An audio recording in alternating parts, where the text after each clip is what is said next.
Glória a Deus, queridos. Por aqui está o missionário Wagner de Jesus, de São Luís Maranhão, Brasil, para trazer a terceira mensagem de hoje, baseada no tema visto em Colossenses 1, 26, para dizer que Deus revela para os santos coisa que Ele não revela para o ímpio, ou para o ímpio Ele só fala se Ele quiser, se Ele não quiser Ele não fala.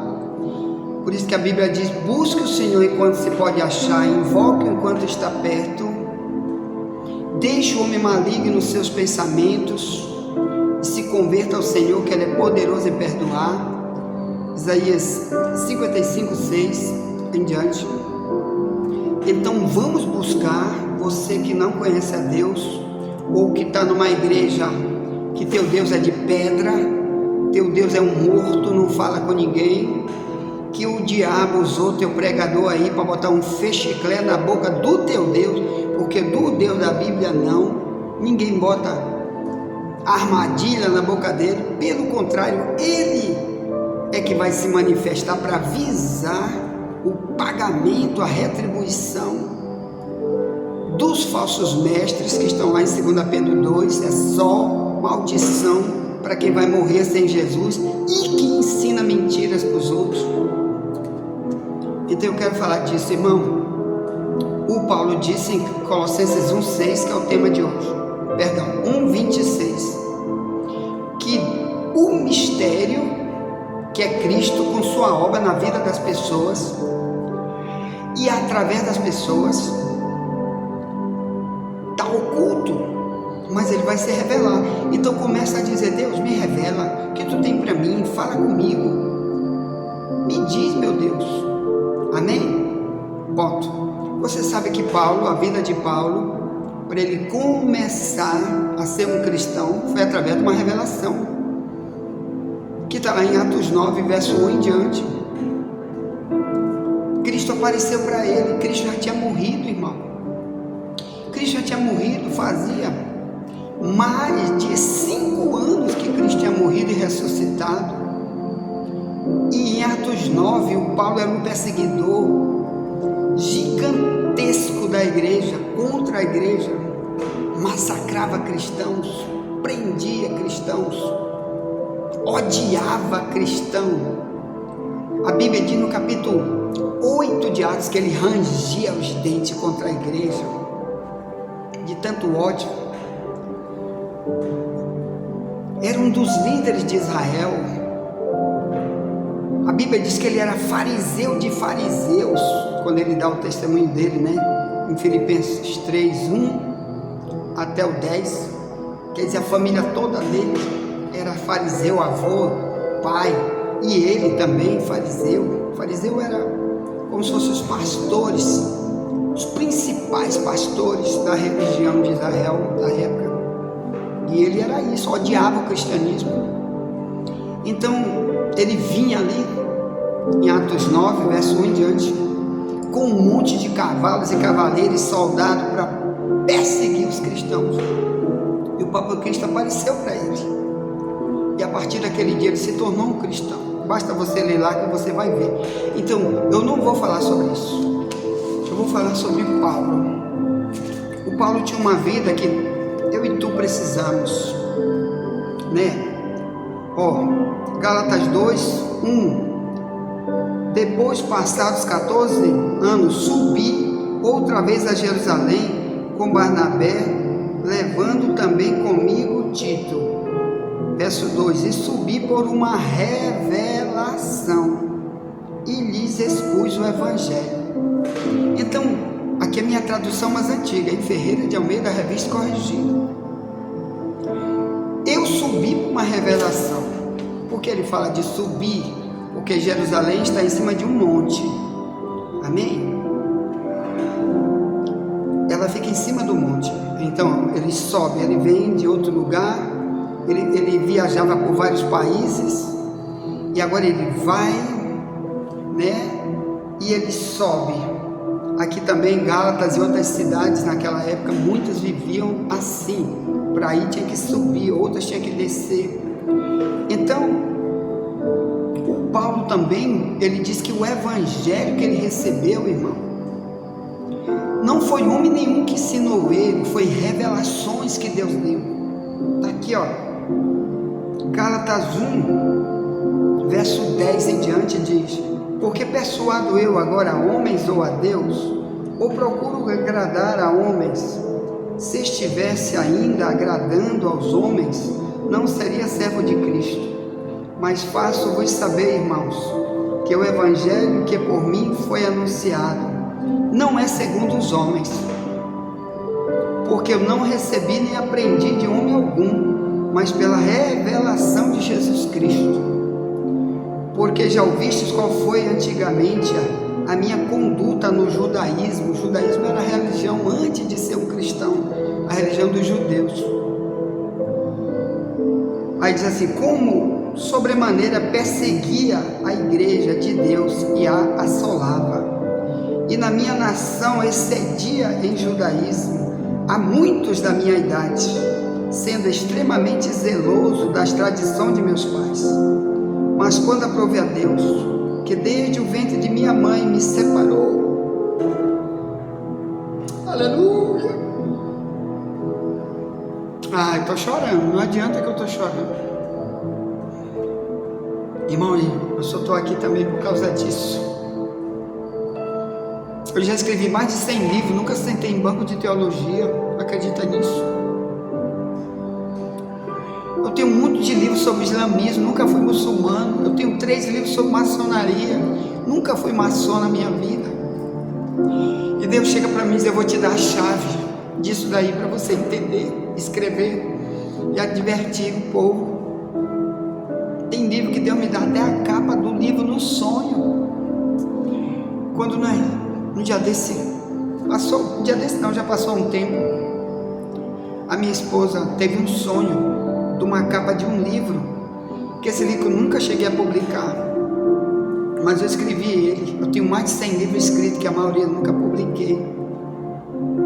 Uma parte deles eu apenas dou aqui pelo WhatsApp para quem quiser ler. Uma deles foi publicada pela Convenção Geral das Assembleias de Deus, no ano de 2000, A Verdade sobre o Inferno, foi publicado esse livro. Pastor presidente da Convenção Geral, A Verdade sobre o Inferno. O nome dele é Pastor Joacir Almeida Costa, já está jubilado. Ele que publicou esse livro para mim. E foi um sonho, irmão. Foi um sonho que Deus me deu para me ir atrás desse homem, que eu nunca tive comunhão com ele nunca nem me viu, eu nunca nem olhei ele. E eu participava da Assembleia de Deus nessa época. E Deus me veio num sonho e disse: o Joacir vai fazer esse livro para ti. Irmão, é cada coisa assim que se eu contar, não dá para me falar aqui nesses. Então, desde o ventre da minha mãe, eu fui separado com o evangelho sem saber, mas eu me envolvi com esse mundo aí, com a bebedeira. Meus pais não conheciam Deus, minha mãe já veio aceitar Jesus já muitos anos depois de casada com meu pai. E muitos anos depois da gente já estar tudo grande, eu e meus irmãos aqui, minha mãe aceitou Cristo. E que depois também, eu com 33 anos, foi que eu fui ler uma Bíblia pela primeira vez. Nunca li uma Bíblia antes, mas Deus veio trazendo tanta coisa em sonho, visão, revelação para mim, meus irmãos. E é por isso que eu estou aqui com você. Então, quando Paulo diz ao Evangelho, Gálatas 1, verso 11, o Evangelho que eu prego não aprendi de ninguém. Como ele diz aqui, ó, que depois de 15 anos dele como cristão, é que ele viu o primeiro apóstolo de Cristo que falou alguma coisa para ele sobre o Evangelho, que foi Tiago. Está aqui, ó, Gálatas 1:19. Mas antes disso, ele sozinho, ele e Deus, orando, clamando e lendo a Escritura, e Deus revelando, mostrando, ele pregando. Deixa eu te explicar por quê. Primeiro, irmão, que Bíblia do Novo Testamento, o primeiro livro do Novo Testamento só foi escrito 40 anos. O primeiro livro só foi escrito 40 anos depois da ressurreição de Jesus. Antes, não tinha nenhum tipo de escrito de Mateus, nem de Paulo, nem de João, nem de Lucas, nem de Marcos. Ninguém havia escrito nada. Tudo que eles tinham é tradução oral, ou melhor, tudo que eles aprenderam com Jesus, eles guardavam no coração, não escreveram em nada. Se tem algum escrito, não está registrado na Bíblia, nem nenhum tipo de livro na terra avisa que nesse período, para começar a escrever o Novo Testamento, tinha alguma coisa escrita antes. Não tinha não, irmão. Era tudo que Jesus falou, eles guardavam no coração e repetiam, e os outros saíam repetindo, e o Espírito Santo ia confirmando, garantindo e continuando ensinando outras coisas. O primeiro livro que foi escrito 40 anos depois da ressurreição foi o livro de Marcos, que foi um rapaz que nem era dos 12 discípulos, que não está naquela lista de Mateus 10, 1 em diante, sobre os 12, a escolha dos 12. Marcos andou com Paulo lá na frente no livro de Atos. Esse Marcos foi o que escreveu o primeiro livro da Bíblia. Depois veio Mateus, depois veio Lucas, João, depois veio Paulo escrevendo. Então naquela época era o próprio Deus se revelando, falando, mostrando, confirmando as palavras que ele já tinha ouvido. O Paulo ouviu, por exemplo, antes de ser um convertido, a Bíblia diz aqui que ele ouviu a pregação de Estevão. Estevão descortinou o Antigo Testamento todo e ele ouviu tudo na pregação de Estevão. Antes do capítulo 9 de Atos, ele era um ímpio ainda, o Paulo, e ele chamava-se Saulo, porque Saulo é o nome dele em hebraico e Paulo é o nome dele em grego. Então ele ouviu muito o que Estevão falou, além de, com certeza, o Ananias, que era um crente que Jesus usou em Atos 9 para falar com Paulo, para pregar para ele, para orar por ele. Com certeza Ananias também deve ter explicado muito sobre o que é o cristianismo. Então, o principal, quem deu foi o próprio Cristo para ele, em revelações, em sonho, em várias maneiras. Mas a direção para ir para algum lugar, irmão, isso aqui é importante. Aqui em Atos, por exemplo, no livro de Atos 16, o Paulo fundou uma igreja chamada Igreja de Filipos, numa cidade chamada Filipos, para onde depois ele escreve a carta aos Filipenses, foi por causa de uma revelação. Então nunca diga que hoje isso não pode existir, porque você vai estar proibindo você mesmo de ter passos importantíssimos na tua caminhada cristã, na tua vida de missão com Deus. Você pode obstacular quando você disser para você mesmo que Deus é proibido de te falar em revelação, em sonho. Se aqui, por exemplo, Paulo, para fundar a igreja de Filipos, foi preciso Deus dar para eles uma visão. Atos 16, diz assim, verso 1 em diante: e chegou a Derbe e Listra, eis que estava ali um certo discípulo por nome Timóteo, filho de uma judia que era crente, mas de pai grego, do qual davam bom testemunho os irmãos que estavam em Listra e Icônio. Paulo quis que este fosse com ele, e tomando-o circuncidou por causa dos judeus que estavam naqueles lugares, porque todos sabiam que seu pai era grego. E quando iam passando pelas cidades, lhes entregavam para serem observados os decretos que haviam sido estabelecidos pelos apóstolos e anciãos de Jerusalém. É porque aqui no capítulo 15, antes teve uma reunião para saber o que a igreja ia pregar, o que não ia pregar, e Paulo participou dessa reunião. Foi a primeira vez que Paulo viu Pedro, Tiago, essas pessoas, e ele ouviu coisas que a igreja tinha que pregar e o que a igreja não era para pregar. Então é disso que está falando aqui. Aí diz assim: Verso 5, Atos 16, de sorte que as igrejas eram confirmadas na fé, e cada dia cresciam em número, e passando pela Frígia e pela província da Galácia, foram impedidos pelo Espírito Santo de anunciar a palavra na Ásia. Olha o importante, irmão. O próprio Deus não aceitou eles entrarem na Ásia. Sabe por quê? Porque Deus queria enviar primeiro eles para Macedônia, onde estava a cidade de Filipos. Olha como é importante. Às vezes a gente diz: eu vou para ali, eu vou para acolá. Não, eu tenho R$1 bilhão, eu vou fundar uma igreja na China, porque eu tenho R$1 trilhão, eu faço com o meu dinheiro. Aí Deus tranca as portas, bota uma doença logo, não sei de quem, levanta a polícia para não deixar ninguém ir. E você pensa: é porque isso, é porque aquilo, é porque aquilo. Não, irmão, porque Deus tem prioridade. Você tem que orar. Ore. Aí olha o que aconteceu. Verso 7. E quando chegaram em Mísia, era o nome de uma cidade, intentaram ir para Bitínia, mas o Espírito de Jesus não lhe permitiu. Quer dizer, de novo, eles tentaram entrar numa cidade e vão passar tanto tempo aqui nessa cidade, Mísia, Bitínia, para ficar evangelizando. Aí Deus disse: negativo, cai fora, sai. Irmão, às vezes a gente pensa: por que Deus faz isso? Porque tem gente que Deus prefere que morra. A verdade é essa. Sabe quantas pessoas morrem por dia? Mais de 100 mil pessoas por dia, irmão.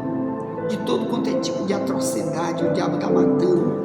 Porque Deus sabe que tem pessoas que, mesmo ouvindo milhões de vezes, vão recusar. Então Deus prefere mandar para o outro lado a palavra. Olha o que ele fez aqui, ó. Verso 8. E tendo passado por Mísia, descer a Troade. E Paulo teve de noite uma visão, em que se apresentava um varão da Macedônia, e lhe rogava dizendo: passa a Macedônia e nos ajuda. Olha aí, interessante, uma visão. Quer dizer, tudo o que eles passaram, com tanta porta trancada por próprio evangelho, eles querendo entrar em várias cidades para evangelizar, e o próprio Deus dizer: não vai, não é para ir. E a causa era isso bem aqui, irmão. Ele tinha que entrar, era em busca de uma igreja numa cidade chamada Filipos. Que aconteceu, foi lindo. Depois Paulo escreve a carta, de longe escreve carta aos Filipenses, pela luta que ele passou. Depois você lê tanta luta que ele passou também dentro dessa cidade chamada Filipos. Não vou me deter aí para falar, mas porque eu tenho muito mais para falar sobre visão, sonho que Deus quer dar para a sua igreja, para você nunca estar recusando. Quando alguém disser: irmão, eu tive um sonho, tive uma visão, ouça. E se tu não crê, é problema teu. Vai orar, que às vezes Deus está querendo falar contigo, para te dar uma direção, um alerta, seja lá o que for. Mas Deus tem várias maneiras de falar conosco. Se Ele falou de várias maneiras com a igreja primitiva, conosco, se você é um santo de Deus, como você vai ter que ser igual? Porque Ele vai se revelar para os santos, amigo. Como se revelava para Paulo e todos os que o amavam muito, que estão registrados aqui na Bíblia. Então diz assim: e logo depois desta visão, Atos 16, versículo 10. E logo depois desta visão, procuramos partir para a Macedônia, concluindo que o Senhor nos chamava para lhes anunciarmos o Evangelho. E navegando a Troades, fomos correndo em caminho direito para Samotrácia, e no dia seguinte para Neópolis, dali para Filipos, onde é a cidade de Filipos. Filipenses é o nome do povo, para depois ele escrever a carta. Então, meu irmão, o cristão ele tem discernimento. É um dos dons de 1 Coríntios 12, 6 ao 10. O dom de discernir. Então ali Deus fez ele entender. E a comitiva dele, porque ele não estava sozinho, ele tinha vários homens que andavam com ele pregando. Então eles entenderam: é por isso que a porta se trancou. Quando a gente tentou entrar na Ásia, tentou entrar em outra cidade, era por causa disso, a prioridade de Deus aqui é Filipos, então vamos embora para Filipos. Então, irmão, vamos ouvir a voz de Deus, Ele tem prioridade. O Evangelho, Ele quer entrar em nós, revelado, e não esse Evangelho que as pessoas pensam que Deus é um Deus morto. Não, o nosso Evangelho bíblico é espiritual, ele salta dessas letras, porque Deus é vivo, Ele é o mesmo. Ele quer tratar contigo do jeito que tratou a igreja primitiva. Não aceite um evangelho só de pregador estar pregando e ser proibido alguém dizer: eu tive um sonho, tive uma revelação, quero contar para alertar a igreja. Olha, Jesus está voltando, Ele me contou assim, que muitos da igreja vão ficar, até pregadores, pastores, muitos vão ficar. Um dos motivos é a incredulidade, porque não querem mais ensinar essas coisas para as igrejas. E aí muitos irmãos vão ser incrédulos também, porque seus líderes estão dizendo que não é mais para buscar isso, buscar aquilo, que está na Bíblia, na igreja primitiva, e diz que não é mais. Isso é Satanás usando eles para impedir você de receber a voz de Deus, a direção de Deus, os alertas de Deus, que Ele quer dar apenas para os santos. Ponto. Envie essa mensagem para alguém. Já voltaremos. Nunca te esqueça, somente a verdade nos libertará.